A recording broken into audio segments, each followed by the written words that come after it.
বাংলা ভাষাকে ধ্রুপদী ভাষার আখ্যা দেওয়া হয়েছে।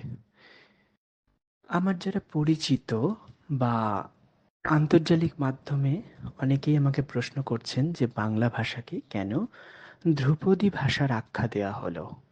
বাংলা ভাষায় কি এমন আছে যে বা বাংলা ভাষা কেন ধ্রুপদী ভাষা বলা হচ্ছে?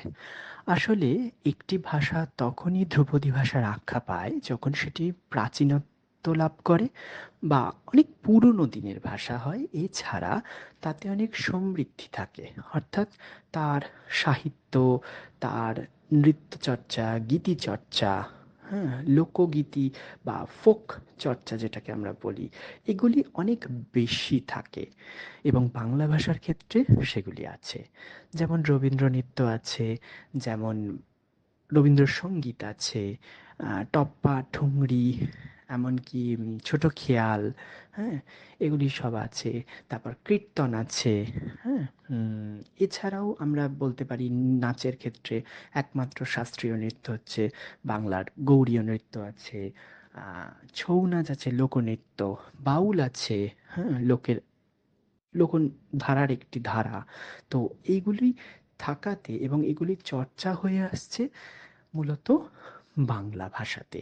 তাই বাংলা ভাষা ধ্রুপদী ভাষার আখ্যা পেয়েছে। এবার একটু ব্যবসায়ী বা পুঁজিবাদের ধারা দিয়ে বোঝাতে হবে। পুঁজিবাদের ধারা কেন বললাম?